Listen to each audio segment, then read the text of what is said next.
وَلَقَدْ يَسَّرْنَا الْقُرْآنَ لِلذِّكْرِ فَهَلْ مِن مُّدَّكِرٍ۔ واجب الاحترام معزز سامعین کرام، 1444 ہجری کے ماہ رمضان کا دوسرا جمعہ ہے۔ رمضان اسلامی سال کا 9واں مہینہ ہے۔ شعب الایمان للبہقی کی روایت کے مطابق مہینوں کا سردار ہے۔ جناب نبی کریم صلی اللہ علیہ وسلم نے فرمایا، سید الشہور شہر رمضان، رمضان مہینوں کا سردار مہینہ ہے۔ جس طرح قرآن تمام کتابوں کی سردار ہے، رمضان مہینوں کا سردار ہے۔ قرآن و حدیث میں ماہ رمضان کی مختلف شانوں کا ذکر ہے، متعدد عظمتوں کا اظہار ہے۔ یہی وہ مہینہ ہے اللہ نے خصوصیت کے ساتھ قرآن کریم میں نام لے کر اس کا ذکر کیا ہے۔ شہر رمضان الذی انزل فیہ القرآن، نزول قرآن کے لیے اللہ نے جس مہینے کا انتخاب فرمایا وہ ماہ رمضان ہی ہے۔ شہر رمضان الذی انزل فیہ القرآن، لوح محفوظ سے آسمان دنیا پر ایک ہی بار قرآن کریم کو ماہ رمضان میں اور اس کی خاص شب قدر میں نازل فرمایا۔ اہل علم نے لکھا ہے، رمضان فقط نزول قرآن کا مہینہ ہی نہیں بلکہ جتنی کتابیں اور صحیفے نازل ہوئے اللہ نے سب کا نزول ماہ رمضان میں فرمایا۔ گویا ماہ رمضان کو وحی الہی کے ساتھ، کلام الہی کے ساتھ گہرا تعلق اور خاص مناسبت ہے۔ رمضان المبارک کے بارے میں جناب نبی کریم صلی اللہ علیہ وسلم نے فرمایا، نسائی شریف کی حدیث ہے، اذا دخل شہر رمضان فتحت ابواب الجنہ، رمضان کا مہینہ داخل ہوتے ہی جنت کے دروازے کھول دیے جاتے ہیں۔ وغلقت ابواب جہنم، جہنم کے دروازے بند کر دیے جاتے ہیں۔ وسلسلت الشیاطین، شیطانوں کو قید کر دیا جاتا ہے تاکہ مسلمان کو گناہوں سے بچنے کا، نیکیوں کے کرنے کا پورے کا پورا ماحول مہیا کیا جائے۔ گناہ سے بچنے میں، نیکیاں کرنے میں جتنی رکاوٹیں ہیں اللہ تعالیٰ انہیں دور کرتے ہیں۔ اس کے بعد بھی اگر کوئی گناہ ہوتا ہے تو وہ انسان کے نفس اور فطرت کی خرابی کی وجہ سے ہوتا ہے۔ رمضان المبارک کی مختلف شانوں اور عظمتوں میں ایک عظمت یہ ہے کہ ماہ رمضان مغفرت اور بخشش کا مہینہ ہے، بلکہ مغفرت اور بخشش کا سیزن ہے۔ انسان سال بھر 11 مہینے بڑی لاپرواہی کرتا ہے، بڑی سستی کرتا ہے، اعمال میں کوتاہی ہوتی ہے، نیکیوں کی جانب رغبت نہیں ہوتی، گناہوں سے بے رغبتی نہیں ہوتی، نامہ اعمال میں سیاہی کافی جمع ہو جاتی ہے۔ اللہ تعالیٰ ماہ رمضان بھیجتے ہیں کہ آؤ اپنی کمیاں دور کر لو، جو نقصانات ہوئے ہیں ان کا ازالہ کر لو۔ تو یہ مغفرت کا مہینہ ہے، بلکہ مغفرت کا سیزن ہے۔ اگر ماہ رمضان کو پا کر کوئی شخص مغفرت حاصل نہ کر سکے، اس نے بہت برا کیا، اپنے آپ کو ہلاکت میں ڈالا۔ جناب نبی کریم صلی اللہ علیہ وسلم کی حدیث ہے، صحیح ابن حبان میں، صحیح ابن خزیمہ میں، دیگر بہت ساری حدیث کی کتب میں آتی ہے۔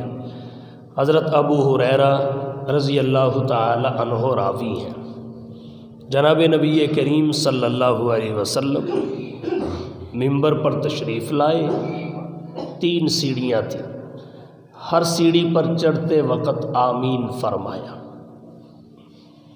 جب فارغ ہوئے، صحابہ کرام نے آمین کہنے کی وجہ معلوم کی۔ اللہ کے رسول، پہلے تو ایسا کبھی سنا اور دیکھا نہیں ہے، آج ایسی کیا نئی بات اور نئی چیز پیش آئی کہ 3 دفعہ خلاف معمول آپ کی زبان مبارک سے آمین کا کلمہ سنا گیا۔ رسول اللہ صلی اللہ علیہ وسلم نے فرمایا جبریل آئے تھے، انہوں نے جب میں نے پہلی سیڑھی پر قدم رکھا یہ بات کہی کہ وہ شخص ہلاک ہو جائے جو رمضان کا مہینہ پائے اور اپنی مغفرت نہ کرا سکے۔ اب یہاں سے آپ اندازہ کیجئے کہ جبریل کہہ رہے ہیں وہ شخص ہلاک ہو جائے جو رمضان کا مہینہ پائے اور اپنی مغفرت نہ کرا سکے۔ پھر جبریل نے حضور سے یہ بھی کہا قل آمین، آمین کہیے۔ حضور فرماتے ہیں فقلت آمین، میں نے آمین کہا۔ جبریل دعا کریں، پھر جبریل حضور کو آمین کہنے کا بھی کہیں اور حضور آمین بھی فرمائیں۔ یہاں سے پتہ چلتا ہے کہ یہ مغفرت کا مہینہ ہی نہیں، مغفرت کا سیزن ہے، اور جو شخص سیزن میں سویا رہے، کمائی نہ کرے، اسے ضائع کر دے، اس سے بڑا بیوقوف کوئی نہیں۔ وہ کبھی سہولت نہیں اٹھا سکتا۔ تو ایسا ہی ہے کہ اگر رمضان میں بھی مغفرت اور بخشش حاصل نہیں ہوئی تو پھر تو ہلاکت ہی ہلاکت ہے۔ علمی فائدہ کے لیے زندگی میں کام آنے والی بات ہے، اگلی 2 بددعائیں بھی ذکر کر دیتا ہوں، کیونکہ ہماری زندگی میں ان 2 چیزوں کی بھی بڑی کمی ہے جن کے متعلق اگلی 2 بددعائیں اور حضور کا آمین کہنا ہے۔ دوسری سیڑھی پر حضور صلی اللہ علیہ وسلم نے قدم رکھا، جبریل نے کہا وہ شخص بھی ہلاک ہو جائے جس کی زندگی میں اس کے والدین ہوں، اپنے والدین، والد اور والدہ دونوں کو پائے یا ان میں سے کسی ایک کو پائے اور اس کے ساتھ حسن سلوک نہ کرے، ہلاک ہو جائے۔ جبریل نے حضور سے کہا اس پہ بھی آمین کہیے، رسول اللہ نے آمین کہا۔ اب اس پہ بھی آپ غور کیجئے، والدین سے حسن سلوک کرنا کتنا ضروری ہے، اور ہمارے معاشرہ میں والدین کی کتنی ناقدری ہے۔ رمضان کی بھی ناقدری ہے، ہمارے بازار بتاتے ہیں، ہمارے کاروبار بتاتے ہیں، والدین کی بھی ناقدری ہے۔ شریعت مطہرہ نے بیوی کے حقوق کا تعین بھی کیا ہے، والدین کے حقوق کا تعین بھی کیا ہے۔ والدین کے حقوق کی ادائیگی بیوی کے حقوق کی ادائیگی میں آڑ نہیں بنتی، اور بیوی کے حقوق کی ادائیگی والدین کے حقوق کی ادائیگی میں آڑ نہیں بنتی۔ مرد میں قوت فیصلہ ہونی چاہیے کہ جس کا جو حق ہے وہ اس کو دے اور دوسرے سے منوا سکے، یہ اس کا حق ہے، تیرا نہیں، یہ تیرا ہے، اس کا نہیں۔ اگر یہ قوت فیصلہ مرد میں ہو، حقوق کا علم ہو کہ کس کا کیا حق ہے، تو وہ کبھی اپنے گھریلو ماحول کو خراب نہیں ہونے دیتا۔ تو ہمارے معاشرہ میں شادی کے بعد تو والدین کے ساتھ جو رویہ اختیار کیا جاتا ہے وہ انتہائی قابل رحم ہوتا ہے۔ بیوی کے رحم و کرم پہ چھوڑ دیا جاتا ہے، اور بیوی والدین کے ساتھ جیسا بھی سلوک رکھے وہ پھر اس کی مرضی ہے۔ مرد کی ذمہ داری ہے گھر کے حالات اور احوال پر پوری نظر رکھے، نہ والدین کی طرف سے بیوی کے ساتھ ظلم ہونے دے، نہ بیوی کی طرف سے والدین پہ ظلم ہونے دے۔ گھریلو نظام میں اعتدال اور توازن کو قائم رکھنا یہ ہماری شریعت کی تعلیم اور تلقین ہے۔ تو اللہ کے نبی صلی اللہ علیہ وسلم نے اس بد دعا پر بھی آمین کہا۔ آپ خود اندازہ کر لیں والدین کی نافرمانی انسان کے لیے کس قدر نقصان دہ ہے۔ والدین تو کافر بھی ہوں، ہماری شریعت کہتی ہے حسن سلوک میں کمی نہ آئے، البتہ اگر تمہارے دین کے خلاف کوئی بات کریں تو پھر ان کی بات نہیں ماننی۔ وَإِن جَاهَدَاكَ عَلَىٰ أَن تُشْرِكَ بِي مَا لَيْسَ لَكَ بِهِ عِلْمٌ فَلَا تُطِعْهُمَا، پھر ان کی بات نہیں ماننی۔ سورۃ العنکبوت میں حضرت سعد بن ابی وقاص رضی اللہ تعالی عنہ کے قبول اسلام کے موقع پر والدہ کی طرف سے قرآن مذہب میں آنے کا جو جبر اور مطالبہ تھا، جو شدید ڈیمانڈ تھی، حضرت سعد بھی پریشان ہو گئے تھے۔ اس پر اللہ نے قرآن کریم میں یہ آیت اتار کر ایک اصول بیان کر دیا کہ حسن سلوک بجا ہے، وہ کرنا ہی کرنا ہے، کیونکہ جو کافر والد ہے وہ بھی والد، جو کافر والدہ ہے وہ بھی والدہ۔ تو والد اور والدہ ہونے کی وجہ سے ان کا جو احترام ہے، ان کے جو حقوق ہیں، ان سے جو حسن سلوک کرنا ہے وہ ساکت نہیں ہو جاتا۔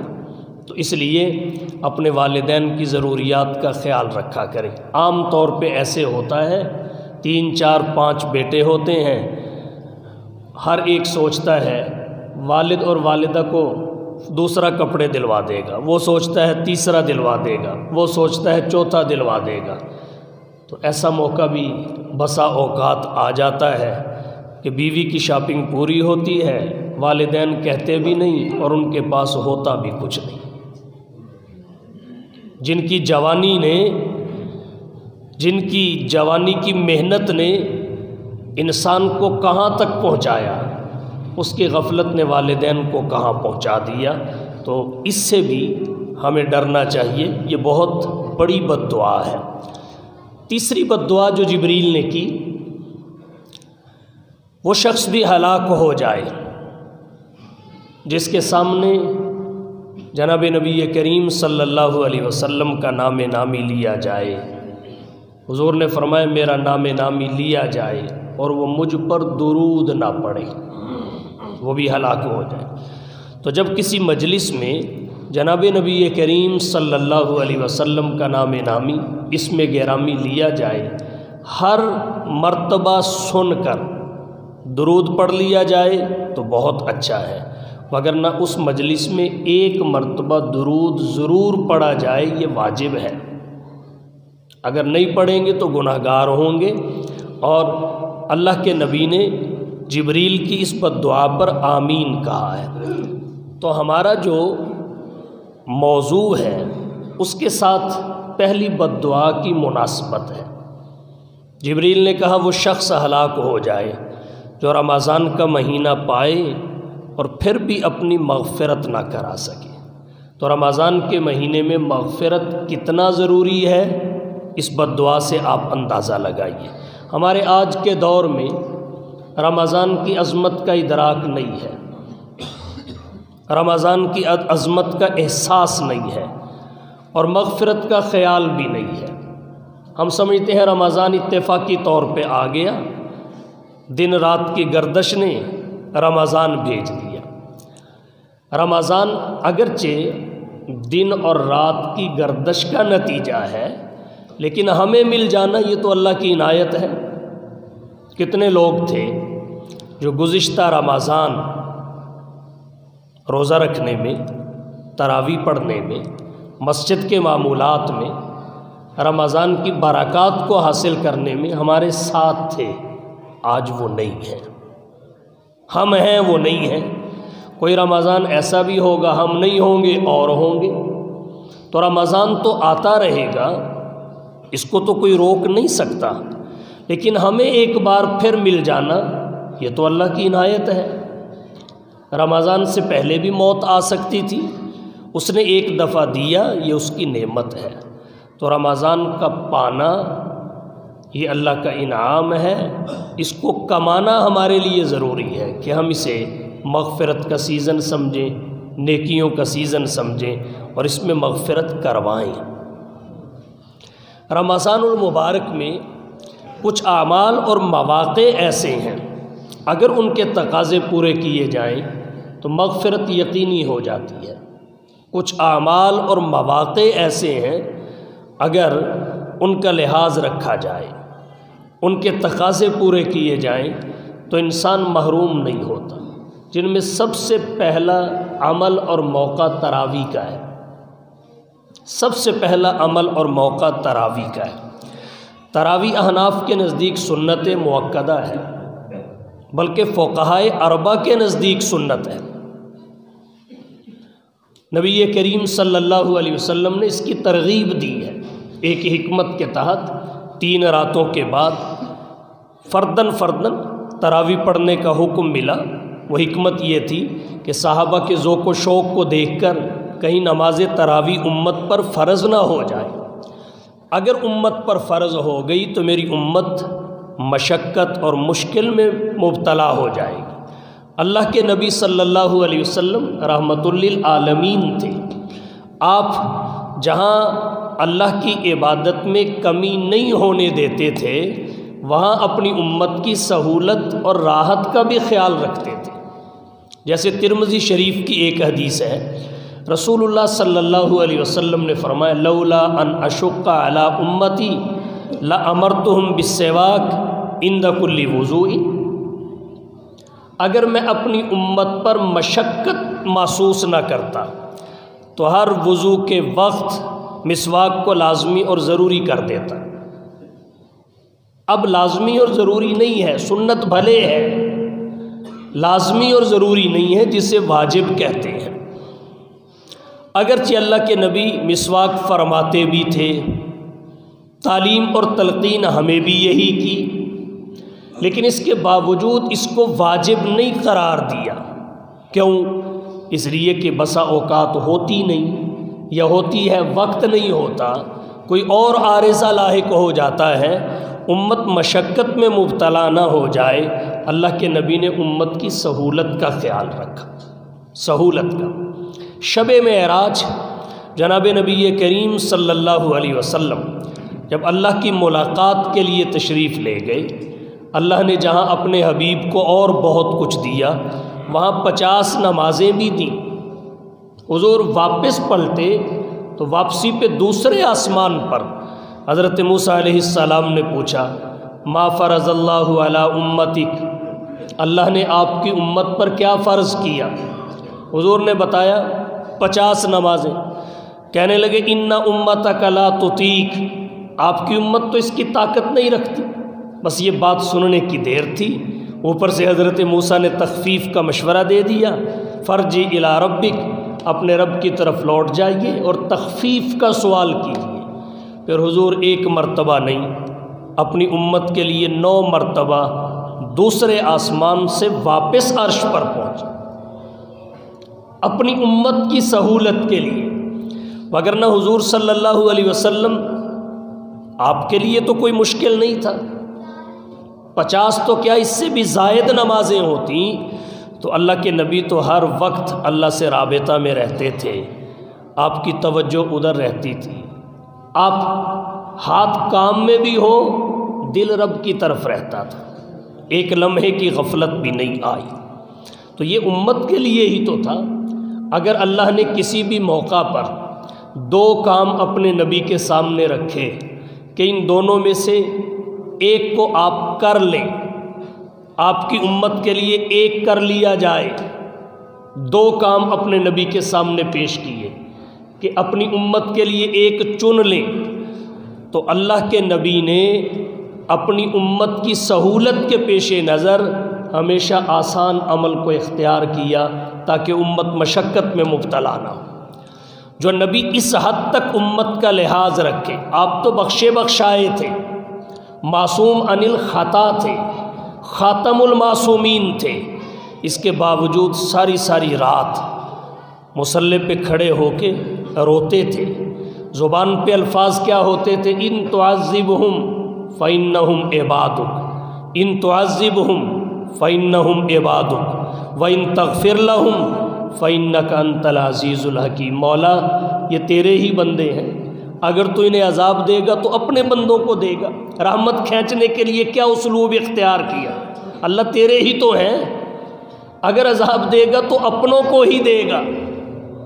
یہ ایسے ہی ہے جیسے کسی نے مٹی کے برتن بنائے ہوں، مٹی کے برتن بنائے ہوں اور کوئی اسے کہے اگر انہیں تو توڑے گا تو اپنے ہی بنائے ہوئے کو توڑے گا، انہیں اگر تو توڑے گا تو اپنے ہی بنائے ہوئے کو توڑے گا، تو پھر کون کہاں توڑتا ہے؟ فرمایا ان تعذبہم فإنہم عبادک وإن تغفر لہم فإنک انت العزیز الحکیم۔ تو اللہ کے نبی صلی اللہ علیہ وسلم نے تراویح پڑھی بھی ہے، پڑھائی بھی ہے اور امت کو اس کی ترغیب بھی دی ہے۔ تو سب سے پہلا عمل اور موقع جو مغفرت کی تحصیل کا ذریعہ ہے وہ تراویح ہے۔ بخاری شریف کی حدیث ہے، جناب نبی کریم صلی اللہ علیہ وسلم نے فرمایا من قام رمضان ایمانا واحتسابا غفر له ما تقدم من ذنبه۔ جو شخص قیام رمضان کرے، یہاں ایک مسئلہ سمجھتے جائیے، ایک ہوتا ہے قیام اللیل، ایک ہوتا ہے قیام رمضان۔ محدثین کے ہاں یہ دونوں اصطلاحات چلتی ہیں۔ قیام رمضان سے مراد نماز تراویح ہوتی ہے، قیام لیل سے مراد نماز تہجد ہوتی ہے۔ آج بھی حرمین میں آپ رمضان کے مہینے میں چلے جائیں، قیام اللیل ہوتا ہے اور قیام اللیل میں نفل پڑھے جاتے ہیں، تہجد پڑھی جاتی ہے۔ تو قیام اللیل میں تہجد آتی ہے، قیام رمضان میں تراویح آتی ہے۔ تو یہ دو الگ الگ نمازیں ہیں، محدثین نے دونوں کے لیے الگ الگ ابواب باندھے ہیں۔ اور پھر امام بخاری نے بھی ایسا ہی کیا، انہوں نے تراویح الگ پڑھی ہے، تہجد الگ پڑھی ہے۔ قیام لیل سال بھر ہوتا ہے، قیام رمضان فقط رمضان میں ہوتا ہے، فقط رمضان میں۔ پھر ہمارے آج کے معاشرہ میں ان دونوں کو گڈ مڈ کر دیا جاتا ہے، قیام اللیل کی حدیث کو قیام رمضان پہ فٹ کر دیا جاتا ہے، اور اس میں یہ الفاظ بھی پڑھتے ہیں کہ حضور رمضان اور غیر رمضان اتنی رکعتیں پڑھتے تھے۔ تو بھئی جب رمضان کے ساتھ غیر رمضان آ گیا تو پھر قیام رمضان اور تراویح کا باب تو نہ رہا، وہ تو تہجد کا باب بن گیا، کیونکہ تراویح تو فقط رمضان میں ہوتی ہے، سال بھر کے لیے جو 8 رکعتیں پڑھتے تھے وہ تو تہجد کی ہوتی تھی۔ لیکن جب تن آسانی غالب ہو پھر اتنا ہیر پھیر کیا کہتا ہے؟ تو تراویح یہ پہلا عمل اور موقع ہے مغفرت حاصل کرنے کا۔ اللہ تعالیٰ نے قرآن کریم میں عباد الرحمن کے جو اوصاف بیان کیے ان میں ایک وصف یہ بیان کیا والذین یبیتون لربہم سجدا وقیاما۔ عباد الرحمن وہ ہیں جو اپنی راتیں سجدے اور قیام کی حالت میں اپنے رب کے حضور گزارتے ہیں، رب کے سامنے گزارتے ہیں۔ تو حضور نے فرمایا من قام رمضان، جو رمضان کا قیام کرے یعنی تراویح پڑھے، ایمانا حالت ایمان میں، کیونکہ تراویح قیام رمضان عمل اور عبادت ہے۔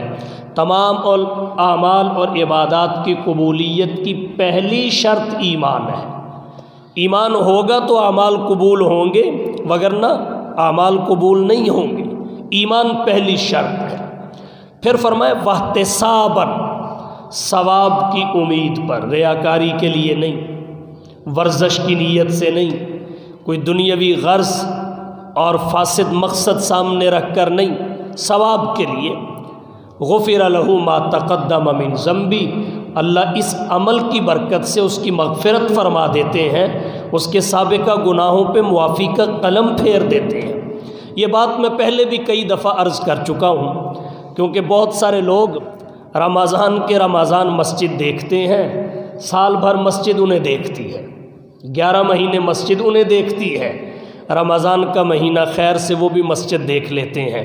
اگر ہمارے ایسے کچھ بھائی اور دوست ہوں تو ان کے لیے میں ایک بار پھر عرض کر دیتا ہوں، جن احادیث میں کسی عمل پر مغفرت کی بشارت ہے تو اس مغفرت کا مطلب یہ نہیں کہ اگر کسی کا پلاٹ غصب کیا ہوا ہے، قبضہ کیا ہوا ہے تو یہ گناہ بھی معاف، کسی کا مال دبایا ہوا ہے تو یہ گناہ بھی معاف، نماز روزہ چھوڑا ہوا ہے تو یہ بھی معاف نہیں۔ اس کا مطلب یہ ہے صغیرہ معاف ہو جاتے ہیں، کبائر کے لیے توبہ ضروری ہے، توبہ کرے گا تو معاف ہوں گے۔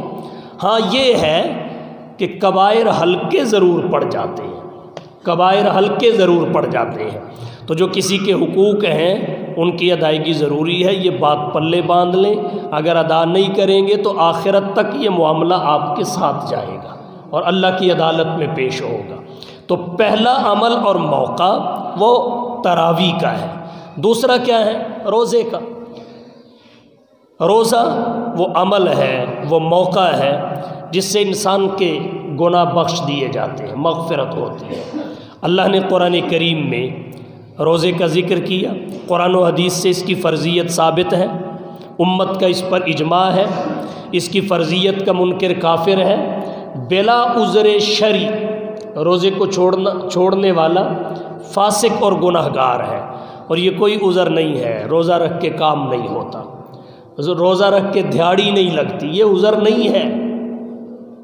عذر یہ ہے کہ اگر آپ مریض ہیں روزہ نہیں رکھ سکتے، عذر یہ ہے کہ اگر آپ سفر میں ہیں روزہ رکھنے میں مشکل ہے، عذر یہ ہے کہ خاتون کو حیض آ گیا ہے یا وہ نفاس میں مبتلا ہے، یہ عذر شرعی ہے۔ اس کے علاوہ اس لیے کہ رکھیا نہیں جاتا، کام نہیں ہوتا، یہ عذر نہیں ہے۔ ان بہانوں کی بنا پر روزے کا تارک فاسق اور گناہگار ہے۔ یاد رکھیے، اگر کوئی شخص عذر شرعی کی بنا پہ بھی روزے کو چھوڑتا ہے تو بعد میں اسے قضا کرنی پڑتی ہے، قضا کر کے بھی اسے وہ برکات حاصل نہیں ہو سکتی جو رمضان کا روزہ رمضان میں رکھنے سے حاصل ہوتی ہے۔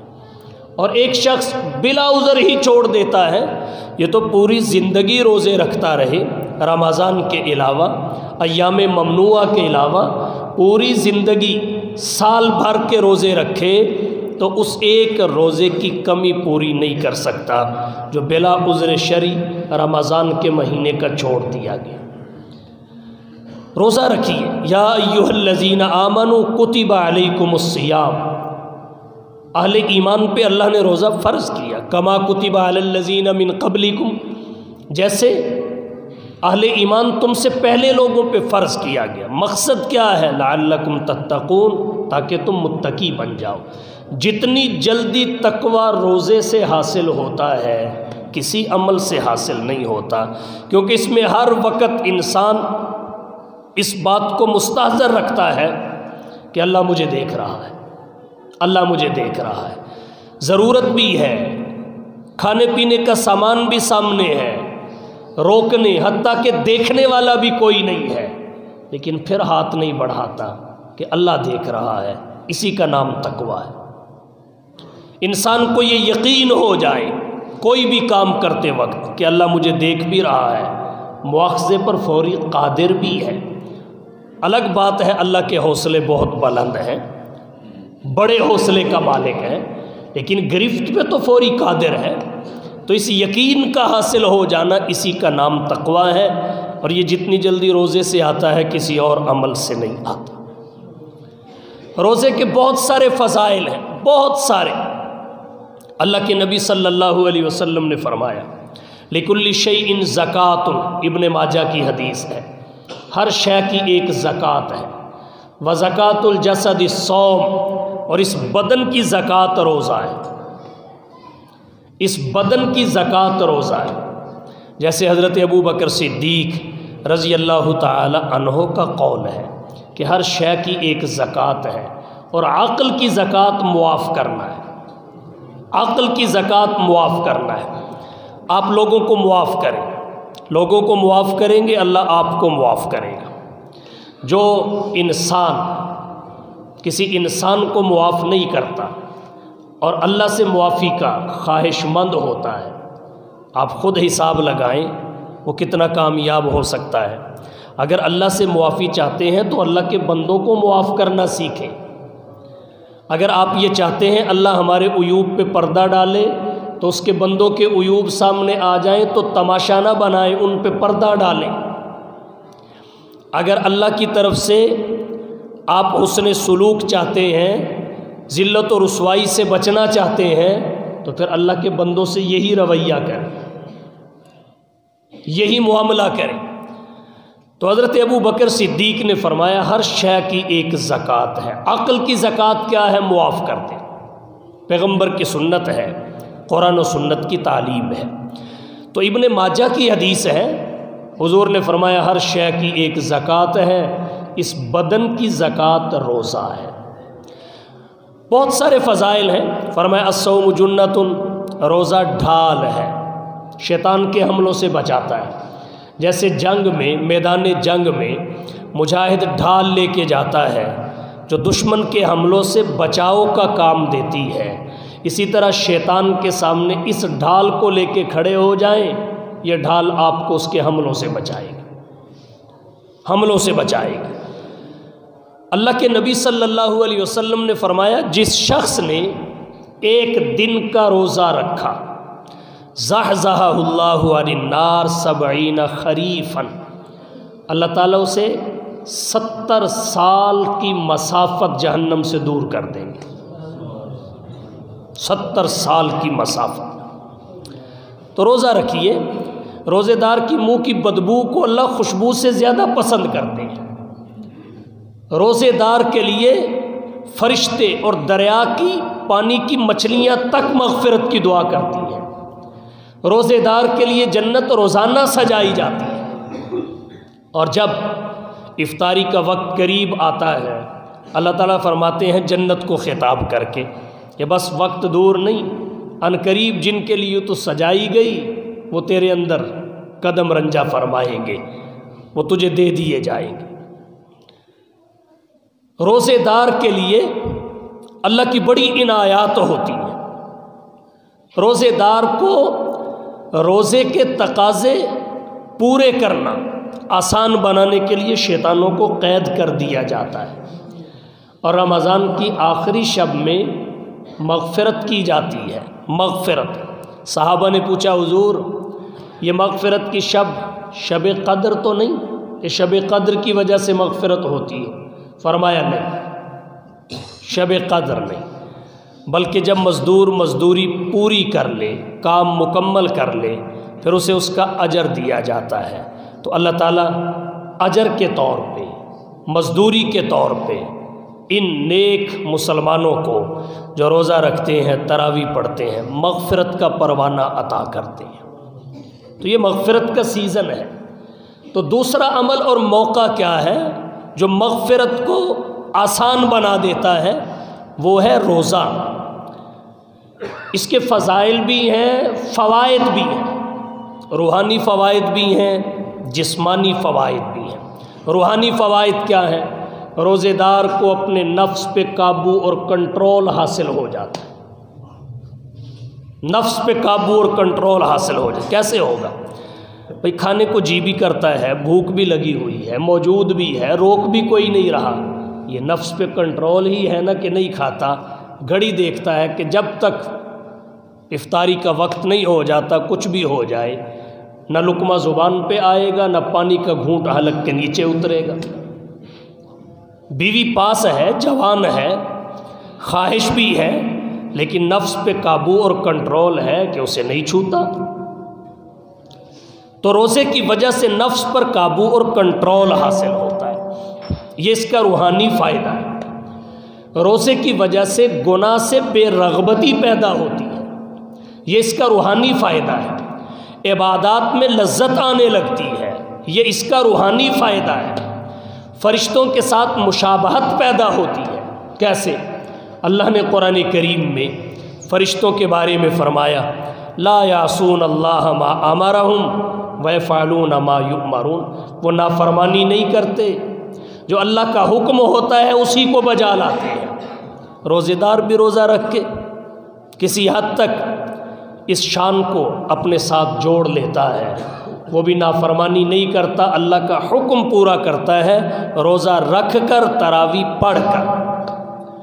فرشتوں کے ساتھ مشابہت پیدا ہو جاتی ہے۔ فرشتے کھاتے نہیں ہیں، فرشتے پیتے نہیں ہیں، فرشتے بیویوں والے نہیں ہیں، جماع نہیں کرتے، اگرچہ ایک خاص مدت تک صحیح، صبح صادق سے لے کر غروب آفتاب تک، لیکن اتنے وقت میں تو یہ بندہ فرشتہ ہی نظر آتا ہے، نہ کھاتا ہے، نہ پیتا ہے، نہ بیوی کے پاس جاتا ہے۔ یہ فرشتوں کی مشابہت روزے کی وجہ سے عطا ہوتی ہے۔ فرشتے اللہ کے قریب ہیں تو یہ روزہ انسان کو اللہ کے قریب کر دیتا ہے۔ پھر اس کا ایک روحانی فائدہ یہ بھی ہے کہ غریبوں کا احساس جاگنے لگتا ہے، بیدار ہونے لگتا ہے۔ امیر تو ہر گھنٹے کے بعد چائے، کافی، پھل، ڈرائی فروٹ، کچھ نہ کچھ چل ہی رہا ہوتا ہے، ان کی جانب بلا بھوک کی تکلیف کیا ہوتی ہے، بھوک میں پریشانی کس قدر ہوتی ہے، یا بھوک کا احساس کیا ہوتا ہے، انہیں کیسے پتہ چلے؟ جب امیر شخص روزہ رکھتا ہے تو اسے بھوک اور پیاس کی تکلیف کا کسی حد تک احساس ہوتا ہے، پھر غرباء کی ہمدردی کا جذبہ جاگتا ہے، اور یہ جذبہ سخاوت اور خیرات کو جنم دیتا ہے۔ یہ ایک الگ خیر کا دروازہ بندے کے لیے کھل جاتا ہے، اور اس کا سبب روزہ ہے، اس کا سبب روزہ ہے۔ بہت سارے روحانی فوائد ہیں۔ حضرت شاہ ولی اللہ صاحب محدث دہلوی رحمۃ اللہ علیہ کی ایک ضخیم کتاب ہے حجت اللہ البالغہ، اس میں حضرت شاہ صاحب فرماتے ہیں انما الصوم تریاق، روزہ تریاق ہے، یستعمل لدفع السموم النفسانیہ، یہ جو نفسانی زہر ہے اس کے ازالے کے کام آتا ہے۔ جسمانی فوائد بھی ہیں، بلغمی امراض کے لیے روزہ مفید ہے، معدے کے امراض کے لیے روزہ مفید ہے، اور بہت سارے اس کے فوائد ہیں جو اطباء اور حکماء نے ذکر کی ہیں۔ تو روزے کا اہتمام کیجیے۔ اور ایک عمل اور موقع کیا ہے؟ وہ افطاری کے وقت دعا کا ہے، افطاری کے وقت دعا کا، اس وقت دعا قبول ہوتی ہے۔ حدیث شریف میں آتا ہے ان للہ عند کل فطر عتقاء، ہر افطاری کے وقت اللہ جہنم سے آزادی کا اعلان کرتے ہیں۔ وذالک فی کل لیلۃ، اور یہ ایک دن کی بات نہیں، ہر شب ایسے ہوتا ہے۔ دعاؤں کا اہتمام کیجیے، اس سے بھی مغفرت یقینی ہو جاتی ہے۔ قرآن کریم کی تلاوت کر کے دعا کیجیے، نوافل پڑھ کے دعا کیجیے، تہجد کر کے دعا کیجیے، سحری کے وقت دعا کیجیے، افطاری کے وقت دعا کیجیے، یہ قبولیت دعا کے مواقع ہیں۔ اور اپنے آپ کو گناہ سے بچائیے، کرنے کے بڑے کام رمضان میں آپ کو ملیں گے، نہ کرنے کا ایک ہی ہے، بس گناہ نہیں کرنا، اور اس ایک میں ہی کرنے کے سارے کام آ جاتے ہیں۔ اس میں جامعیت اس قدر ہے، آپ اسی ایک نقطے کو ذہن میں رکھ لیں، رمضان محرومی کا باعث نہیں بنے گا۔ اللہ تعالیٰ اس مغفرت کے سیزن کو کمانے کی توفیق بخشے۔ یہ سیزن ہے، سیزن کو کمانے والا ہی عقل مند ہوتا ہے، گنوانے والا بے وقوف ہوتا ہے۔ تو نیکیوں کے اس سیزن کی قدر کیجیے۔ اللہ تعالیٰ رمضان کی کامل برکات نصیب فرمائے۔ وآخر دعوانا ان الحمد للہ۔